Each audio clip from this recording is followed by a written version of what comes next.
우리는 말을 하지 않고 지낼 수 없죠. 제가 조금 전에도 말을 좀 많이 했습니다. 예.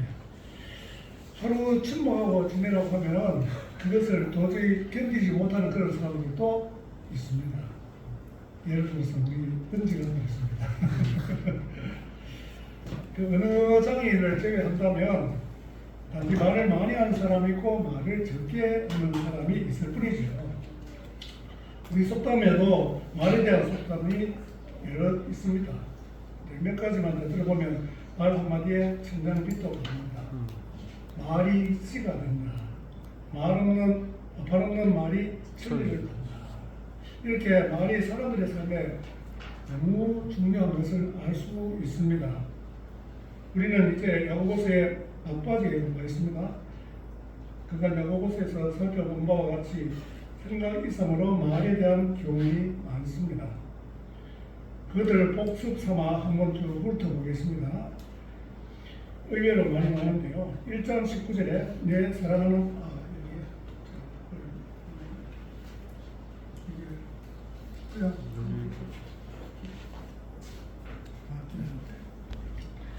일장 19절에 내 사랑하는 형제들아 너희가 알지니 사람마다 듣기는 속해하고 말하기는 더디하며 성내기도 더디하라. 1장 26절 누구든지 스스로 경건하다 생각하며 자기 혀를 잘 물리지 아니하고 자기 마음을 속이면 이 사람의 경건은 것이라. 2장 12절 너희는 자유의 율법대로 심판을 받을 자처럼 말도 하고 행하기도 하라. 2장 14절 내 형제들아 만일 사람이 믿음이 있노라 하고 여기 말하고 있는데 말하고 행함이 없으면 무슨 유익이 있으리요. 그 믿음이 너희 자기를 구원하겠느냐. 3장 2절입니다. 우리가 다 실수가 많으니 만일 말에 실수가 없는 자라면 곧 온전한 사람이라 능히 온몸도 굴릴수리라. 3장 6절입니다. 혀는 곧 불이요 불의의 세계라. 혀는 우리 지체 중에서 온몸을 더럽히고 삶의 수레바퀴를 불사르나니 그 사르는 것이 지옥불에서 나느니라. 3장 8절에서 10절입니다. 혀는 능히 길들일 사람이 없나니 쉬지 아니하는 악이요 죽이는 독이 가득한 것이라. 이것으로 우리가 주 아버지를 찬송하고 또 이것으로 하나님의 형상대로 지음을 받은 사람을 저주하나니 한 입에서 찬송과 저주가 나오는도다. 내 형제들아 이것이 나타나지 아니함이라. 4장 11절입니다. 형제들아 서로 비방하지 말라. 형제를 비방하는 자나 형제를 판단하는 자는 곧 율법을 비방하고 율법을 판단하는 것이라. 내가 만일 율법을 판단하면 율법의 준행자가 아니요 재판관이로다. 4장 15절입니다. 너희가 도리어 말하기를 주의 뜻이면 우리가 살기도 하고 이것이나 저것을 하리라 할 것이거늘 이것도 너희가 허탄한 사람을 하니 그러한 사람은 다 악한 것이라. 5장 9절입니다. 5장 9절 10절 보겠습니다. 형제들아 서로 원망하지 말라. 그리하여 심판을 내라리라. 보라 심판주가 문 밖에 서 계시는다. 형제들아 주의 이름으로 말한 진리자들을 고난과 오래 참음의 본으로 삼으라. 그러면 오늘 말씀에서 맹세에 대한 교훈을 통해서 야고보가 말하고자 하는 말을 무엇인지 알아보도록 하겠습니다. 우선 야고보는 형제들아 무엇보다 맹세하지 말라라고 우리에게 권면합니다. 여기서 무엇보다라는 말은 다른 무엇보다 중요하다는 뜻이 아닙니다. 말 언어가 성도의 삶에 참으로 중요하지만 그보다 더 중요한 가르침도 많습니다. 아마도 야고보는 자신의 서신을 마무리하면서 무엇보다라는 말을 쓰고 있는 것 같습니다. 그러면서 오늘 말씀을 그 중의 말씀과 연관해서 말하려는 의도를 보입니다. 야고보는 바로 압달라에서 이렇게 말했습니다.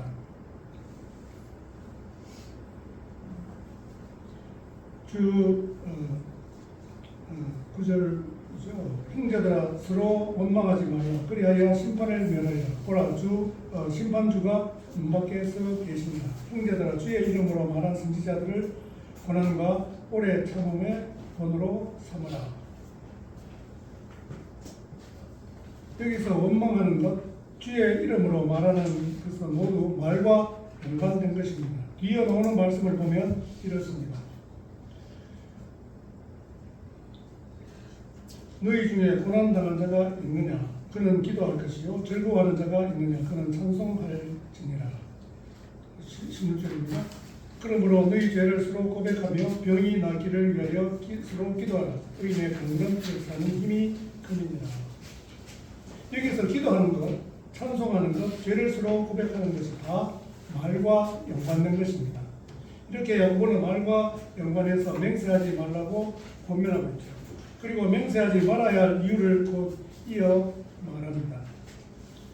오직 너희가 그렇다고 생각하는 것은 그렇다 하고 아니라고 생각하는 것은 아니라 하여 정죄받음을 면하라. 정죄받음을 면하기 위해서 즉 심판을 받지 않기 위해 맹세하지 말라는 겁니다. 그러면 정죄받고 심판받는 이유가 무엇이겠습니까? 바로 죄 때문인데 왜 맹세하는 것이 죄가 되는가? 한마디로 헛맹세를 하는 것, 맹세를 지키지 않는 것 등이 모두 거짓 행위에 해당되기 때문입니다.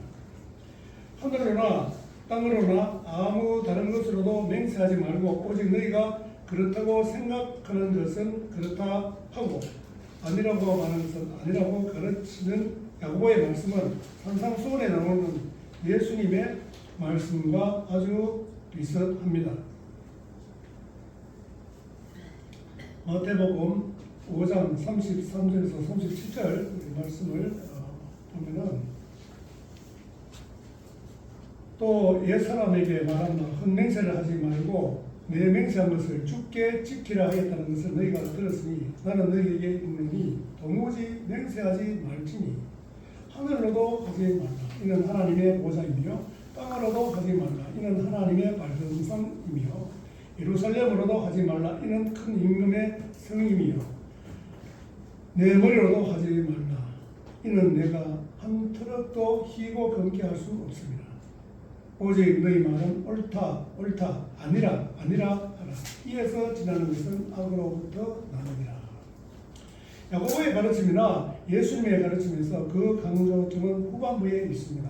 즉 예해야 할 것은 예라고만 하고 아니요 할 것은 아니요라고만 하라는 것입니다. 이것은 어떤 맹세도 할 필요가 없을 만큼 성도들은 그 말이 정직하고 진실해야 한다는 겁니다. 그렇지 않으면 심판을 받게 된다는 것이죠. 이처럼 말을 하는 데는 진실성이 중요하다는 말입니다.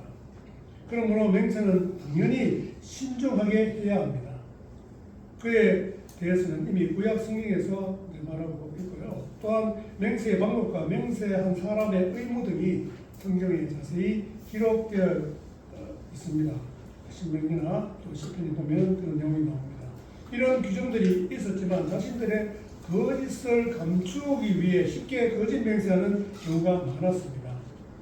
예레미야 선지자는 예레미야 5장 1절에서 이렇게 말합니다.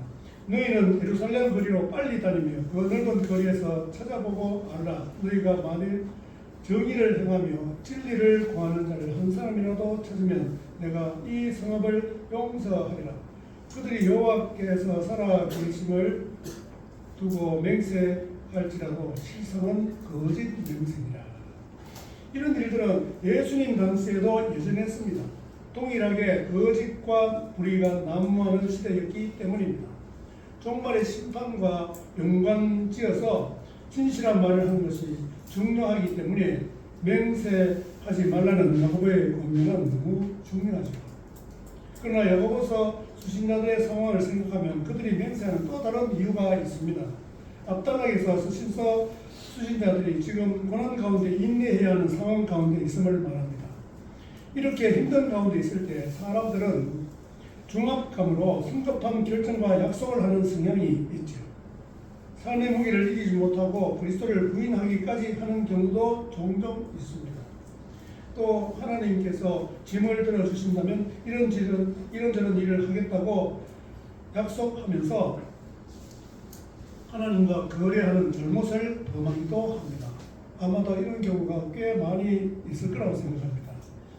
이렇게 고난을 피하기 위해 맹세하는 경우를 생각하면 맹세에 대한 야고보의 권면과 함께 실족하게 하는 다른 이유가 있음을 잊지 말아야 합니다. 그럴 때일수록 더 진실한 말을 하고 주님이 주실 아름다운 결말을 생각하며 인내해야 합니다. 구약 성경에서는 맹세를 무조건 금하지는 않습니다. 오히려 하나님 자신이 약속의 성취를 보증하시기 위해 맹세의 언어를 사용하기도 하십니다.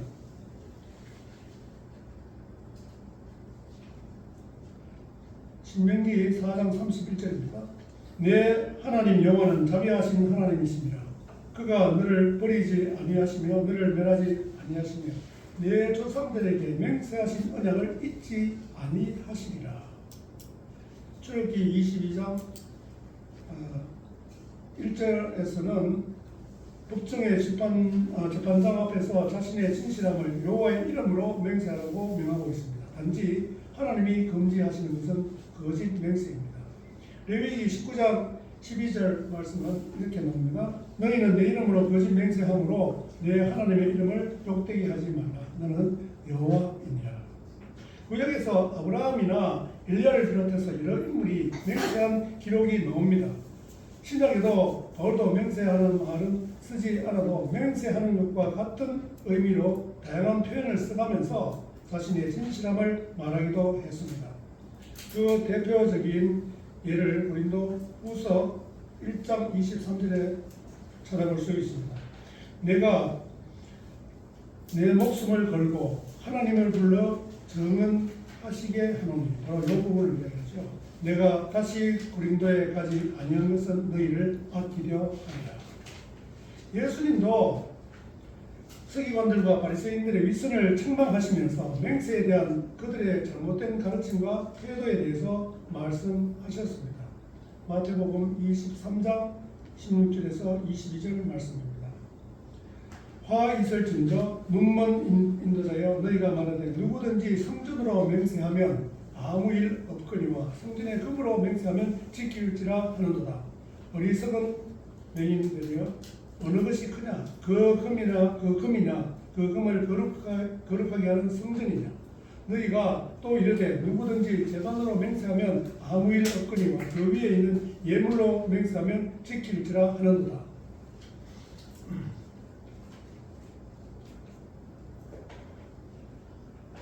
맹인들이 이것이 크냐? 어느 것이 크냐? 그 예물을 거룩하게 하는 제단이냐? 그러므로 제단으로 맹세하는 자는 제단과 그 위에 있는 모든 것으로 맹세하며 또 성전으로 맹세하는 자는 성전과 그 안에 계신 이로 맹세하며 또 성전으로 맹세하는 자는 성전과 그 안에 계신 이로 맹세하며 또 하늘로 맹세하는 자는 하나님의 보좌와 그 위에 앉으신 이로 맹세함이니라. 예수님은 이렇게 종교 지도자들을 책망하셨는데 그 이유는 그들이 맹세를 상대적으로 더 중요한 것과 덜 중요한 것으로 구분해서 맹세에 대한 책임을 피하도록 했기 때문입니다. 이런 가르침은 성전의 금을 그리고 제단보다도 그 제단 위에 놓인 재물을 더 중하게 여기도록 잘못 인도했습니다. 그렇게 해서 맹세에 대한 참 뜻을 변질시켜 놓았죠. 어떤 형태든지 간에 자신의 맹세를 아무것도 아닌 것으로 무시한다면 맹세의 궁극적인 상대이신 하나님을 무시하는 결과를 가져옵니다. 이처럼 그들의 맹세 관행은 하나님을 경외하는 자세를 보이지 않는 불경스러운 행동이 되는 것이죠. 이런 잘못된 관행으로 맹세하는 것이 빈번하게 이루어지고 있었습니다. 이것은 그들의 불의와 부정직한 태도에서 나온 결과라 할 수 있습니다. 정직한 사회에서는 맹세가 필요하지 않습니다. 진실을 말하여도 믿어주지 않기 때문에 맹세가 승행하는 겁니다. 그만큼 허위가 많다는 건데 그것 때문에 어떤 일을 확실히 하고자 하는 맹생이 자체가 평가절하되는 결과를 가져오게 된 것입니다. 그래서 유대인 랍비는 이런 가르침을 우리에게 가르치고 있습니다. 스스로 맹세하는 일에 익숙하지 말라. 조만간 거짓 맹세를 하게 될 것이기 때문이다.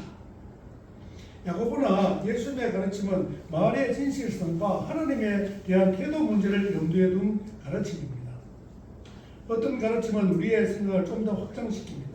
어려움을 피하기 위해 혹은 자신의 유익을 위해서 맹세를 하긴 하지만 그것이 헛맹세가 되거나 맹세를 지키지 않게 되는 근본적인 원인이 궁금해집니다. 아마도 자신만 생각하는 이기적인 욕심에서 비롯된 것이 주된 원인으로 보입니다.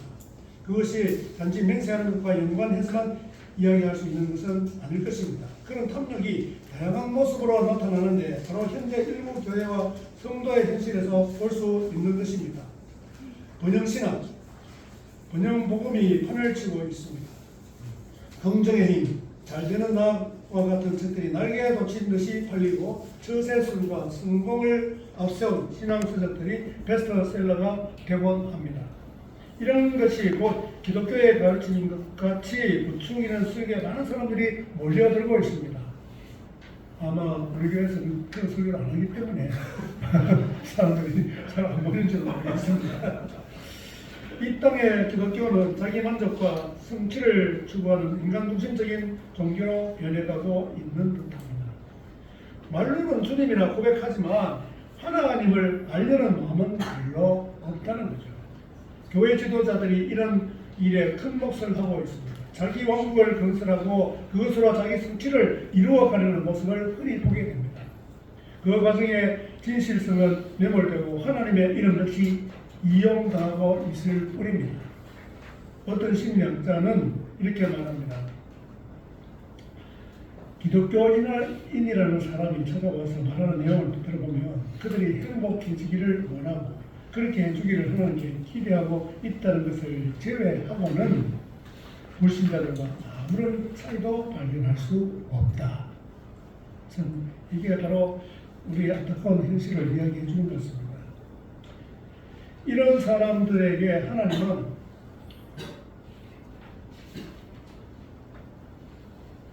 도널드 W. 맥클로우라는 사람이 하찮아진 하나님이라고 하는 거기에서 이런 이야기를 하고 있습니다.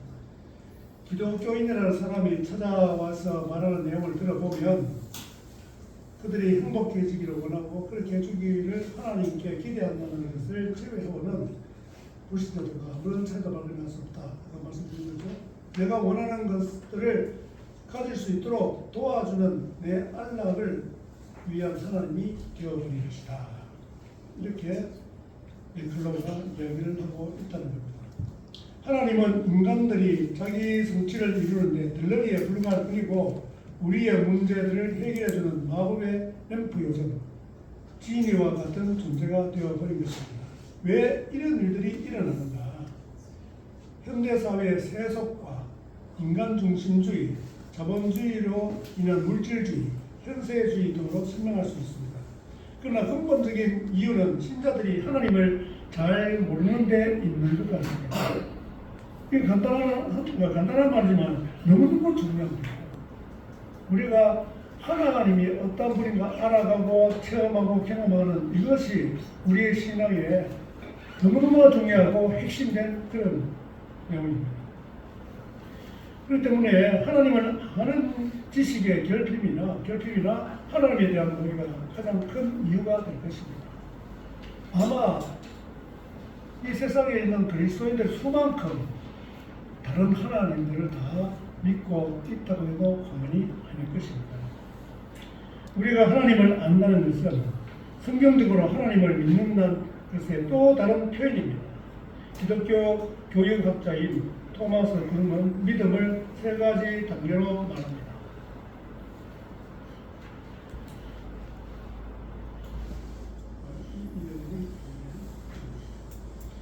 먼저는 faith as a believing.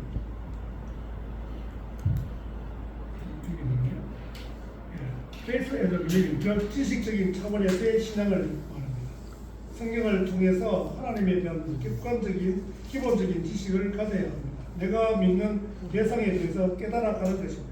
하나님은 사랑이라는 진리에 대해서 성경의 이런 구절들을 통해서 알게 됩니다.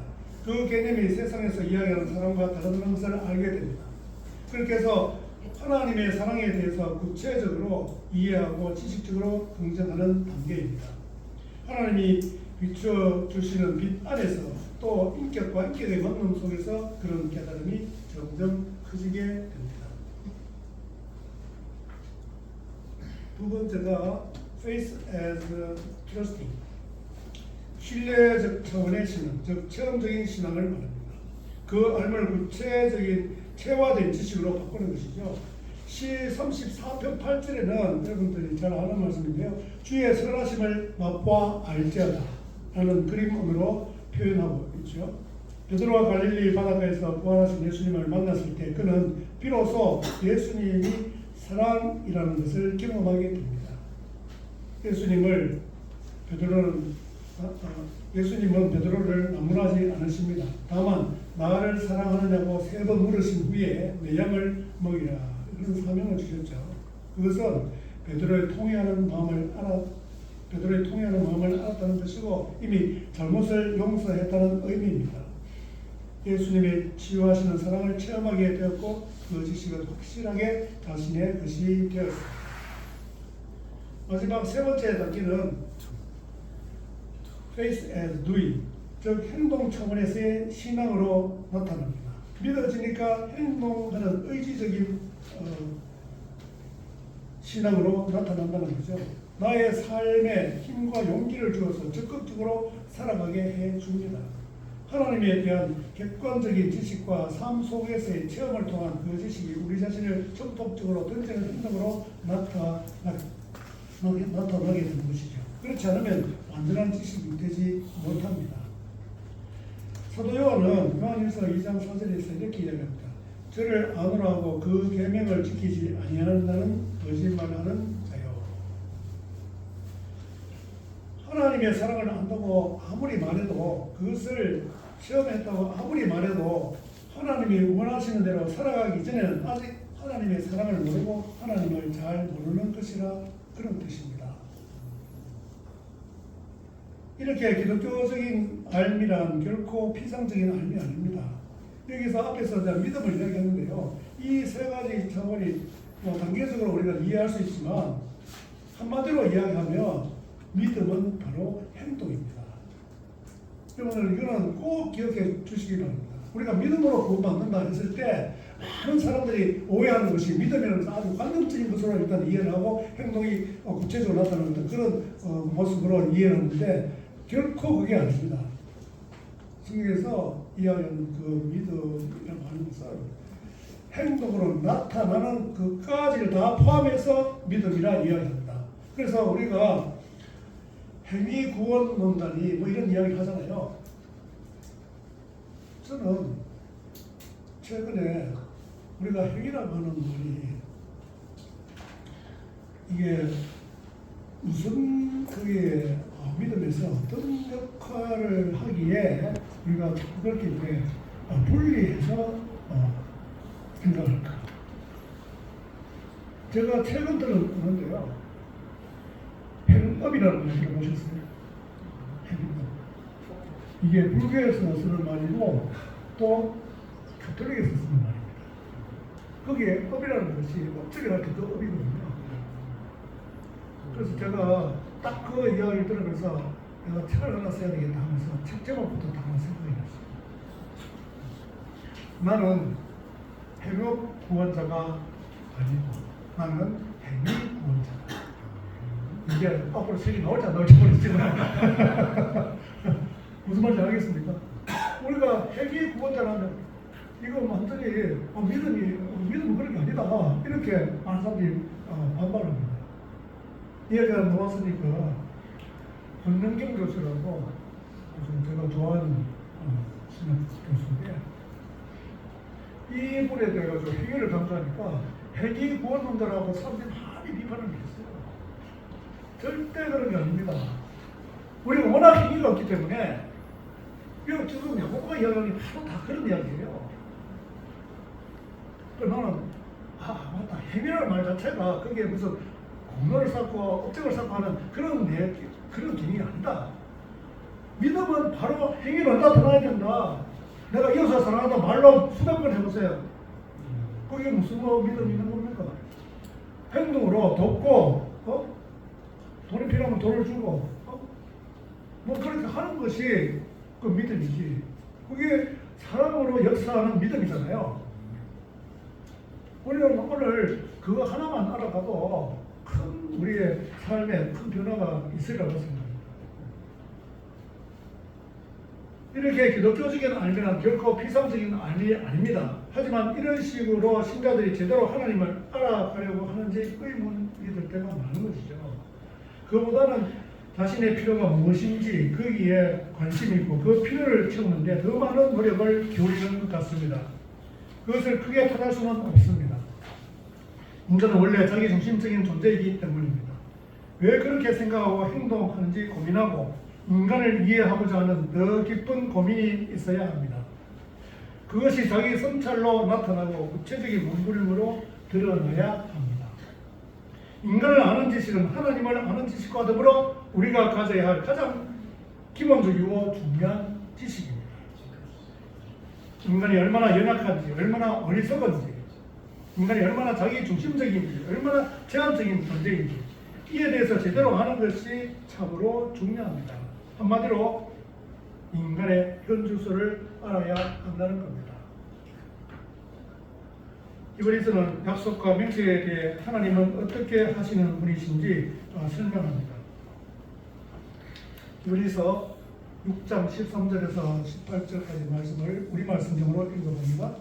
하나님께서 아브라함에게 약속하실 때 맹세하기 위해 그분보다 더 큰 분이 계시지 않았기에 자신을 걸고 맹세해 말씀하셨습니다. 내가 만일 네게 복을 주고 또한 너를 번성케 할 것이다. 아브라함은 이와 같이 오래 참고 견딘 후에 그 약속을 받았습니다. 사람들은 자기보다 더 큰 자를 걸고 맹세합니다. 맹세는 그들에게 모든 논쟁을 거치고 확증에 이르게 합니다.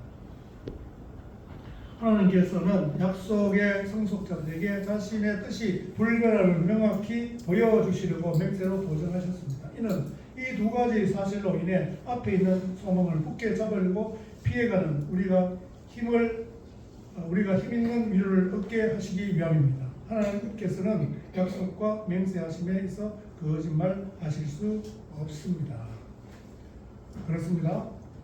하나님은 약속과 맹세하심에 거짓말할 수 없는 분이십니다. 하나님은 신실하시고 변함없으신 분이라는 말입니다. 하지만 우리 인간은 하나님과 같이 신실하지 않아서 그렇게 할 수 없습니다. 인간성의 한계 때문이죠. 그뿐만 아니라 우리는 미래를 알지 못합니다. 단지 통계나 경험에 근거해서 미래에 대해서 아주 제한적으로 예측할 뿐입니다. 한마디로 미래는 그렇게 투명하지 않습니다. 천재지변, 사고, 질병, 우한 등등 이와 같은 일들이 우리 자신이나 가정에서 우리 주변에서 언제 어디서 일어날지 예측할 수가 없습니다. 맹세한다는 것은 대부분 장래 내가 그렇게 하겠다 혹은 그렇게 하지 않겠다고 맹세하는 것이죠.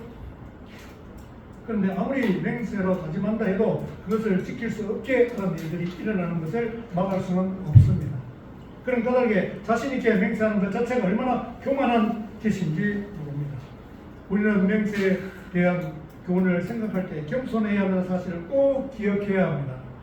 그래서 왜 드디어 기도에 대한 고민을 하고 있는지, 기도가 왜 우리 신앙생활에서 중요한지를 생각해 보지 않을 수 없습니다. 우리는 성령님의 도우심을 구하고 겸손하게 하나님을 바라보고 의지하는 자들이 되어야 합니다. 여기에는 근본적으로 하나님께 순종하고 하나님의 말씀을 지키는 자세가 중요합니다. 미래에 대해 잘 알 수 없음에도 불구하고 많은 사람들은 착각 가운데 살아가는 것을 보게 됩니다. 통제력 착각의 오류라는 말 들어보셨는지 모르겠는데요. 통제력 착각의 환상이라고 말합니다. 주사위의 던지기 또는 복권 당첨과 같이 우리의 통제력을 벗어난 것에 대해서 자신이 선택했다든지 하여 스스로가 관련되어 있으면 자기가 이를 통제하고 있다고 생각하는 착각, 환상을 말합니다. 하버드 대학교 심리학과 교수인 앨런 랭거가 한 실험이 있습니다. A와 B 그룹을 나누어가지고 1달러짜리 로또를 사게 했습니다. A 그룹은 자기가 번호를 고르게 하고 B 그룹은 무작위로 배정받습니다.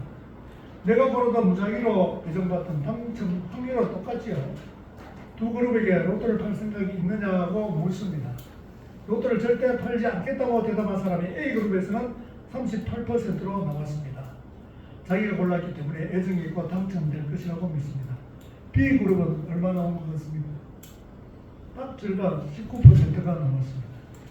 꼭 판다면 얼마에 팔겠느냐고 물었을 때 A그룹은 무려 8.9달러였습니다. 1달러에 사놓고 자기가 골랐다고 8.9달러에 판다는 것입니다. 그 이유는 내가 고른 번호는 될 것 같다고 생각하기 때문에 그렇습니다. 반면에 B그룹은 얼마라고 이야기했을 것 같습니까? 1.9달러에 판다는 것입니다. 로또에 당첨되고 안 되고는 절대로 내 힘으로 좌우할 수 있는 것이 아닙니다. 이것은 완전히 우리의 통제 밖에 있는 것입니다. 많은 이들이 내가 그런 번호로 당첨될 확률이 높은 것이라 생각합니다.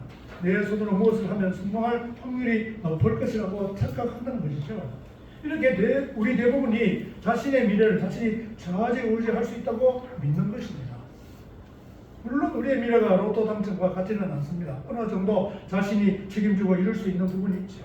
게다가 내 의도가 분명하고 내 의지가 강하고 내 능력이 확실하기 때문에 맹세할 정도로 자신을 가지는 건지도 모르겠습니다. 그렇다 할지라도 우리의 통제 밖에 있는 것이 너무 많습니다. 그런데도 미래에 대한 약속을 장담할 때가 많습니다. 곧 맹세컨대 앞으로 반드시 그렇게 하겠다 혹은 그렇게 하지 않겠다는 것이죠. 그러나 이러한 맹세가 얼마나 허망하게 끝나는지는 성경 속에 베드로가 너무나 잘 보여주고 있습니다.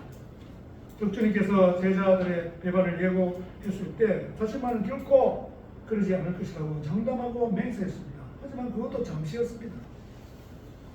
막상 주님이 잡혀가시는 것을 보고 주님을 부인하되 저주까지 하며 3번이나 부인했습니다. 그래서 바로 우리 자신들의 모습을 보는 것은 아닌지 모르겠습니다. 내일을 알지 못하는 안개와 같은 존재인 인간들의 당연한 모습일 것입니다. 이렇게 스스로의 능력을 믿고 앞날에 대해 약속하며 장담하는 것이 얼마나 교만하며 한편으로는 얼마나 어리석은 짓인지 모릅니다. 이런 일들을 경험하게 될 때 한마디로 우리 스스로 너무나 연약한 존재라는 사실을 깨닫게 됩니다. 이런 장사는 진실에 관계된 증언을 하는 경우에도 마찬가지입니다. 세상 법정이나 국회 청문회에서 일어나는 일입니다. 정인으로 하여금 진실만을 말하도록 선사하도록 하고 이를 보장하기 위해 심지어 위정죄까지 만들어 두었습니다. 그렇게 해도 온전히 진실을 말하는 경우가 별로 많지 않아 보입니다. 사람들은 자신의 말에 신빙성을 더하기 위해 그렇다면 내 목숨을 건다. 그렇지 않으면 내 성을 간다. 내 손에 장을 지닌 자 등의 말로 맹세를 하곤 합니다. 그러나 그 맹세를 지키지 않았을 때 실제로 목숨을 걸었다거나 성을 걸었다거나 손에 장을 찢었다는 얘기를 들어본 적이 없습니다. 성도들은 하나님의 이름으로 맹세까지 하면서 거짓을 말하고 약속을 지키지 않음으로써 본인의 명예는 물론 하나님의 영광까지 가리는 경우가 적지 않다는 사실이 참 우리를 우울하게 만듭니다. 오늘 가르침을 통해 우리가 어떻게 해야 진실을 말할 수 있는가 하는 실천 방법이 중요한 과제로 떠오릅니다. 오늘이라는 예배라는 책이 있는데요. 미국 성공의 여성 사제인 PC 해리슨 워렌이 쓴 책인데요. 미국 잡지 크리스티아니티 투데이에서 2018년도 올해 책으로 선정됐는데 꼭 읽어봐야 될 너무 좋은 책입니다. 이 책의 원제목을 기억하면 일상의 예전이 됩니다. 일상의 예전. 일상이 바로 예배드리는 것과 똑같다 이 말이죠. 사소한 하루는 어떻게 예전이 되는가라는 질문에 대한 그게 답하는 책입니다. 저자는 하루 일과를 훑어보면서 우리의 일상의 예전적인 의미를 찾습니다. 저자는 하루를 잠에서 깬 침대 정리에서 시작해서 잠들기까지 11가지 항목으로 나누고 하루 일과의 예전적인 의미를 설명합니다. 그 가운데 이따기도 있는데 여기서 저자는 몸의 중요성을 강조하고 있습니다. 예수님의 성육신의 의미를 잘 설명하고 있는 것은 물론입니다. 저자는 우리 몸을 산제물로 드리는 것을 우리 몸을 통해 훈련해야 한다고 말하고 있습니다. 그렇다면 말에 대한 부분도 그럴 것이라고 생각합니다. 정직한 마음을 가지고 정직한 말을 하는 훈련이 필요합니다. 우리 언어는 훈련하고 연마하는 정도에 따라 정직하고 고상한 말을 할 수 있을 것입니다. 저자 워렌이 이따기를 우리 몸을 보수하는 것으로 설명하는데 어느 생활도 우리 마음을 보수하고 연마하는 것으로 이해도 될 것 같습니다. 헛맹세를 많이 할 뿐만 아니라 맹세를 해도 잘 믿지 않는 세상에서 살고 있는 현실이 우리를 슬프게 하고 낙심시킵니다. 그만큼 이 사회에 거짓이 보편화되었다는 것입니다. 가짜 뉴스가 판을 치고 있는 세상이니 그럴 수밖에 없겠지요. 어디서 참된 말과 진리를 들을 수 있을지 고민하게 되는 시대입니다. 이럴 때 우리가 해야 할 일이 많지는 않지만 꼭 해야 할 일이 있습니다. 그것은 우리 마음과 입의 진실함을 회복하는 일입니다. 흐려진 샘의 작은 맑은 물이 계속 솟아나면 마침내 그 샘물은 맑아집니다. 이 혼탁한 사회에서 살아가는 나부터, 우리 가정부터, 우리 교회부터 모두 그런 일에 동참하는 자들이 되기를 소원합니다. 그렇게 해서 하나님이 보시기에 아름다운 사회를 만들어가면 너무너무 좋겠습니다. 오늘 주신 말씀을 우리 마음에 새기고 같이 별로 반성한 동안 같이 기도하겠습니다.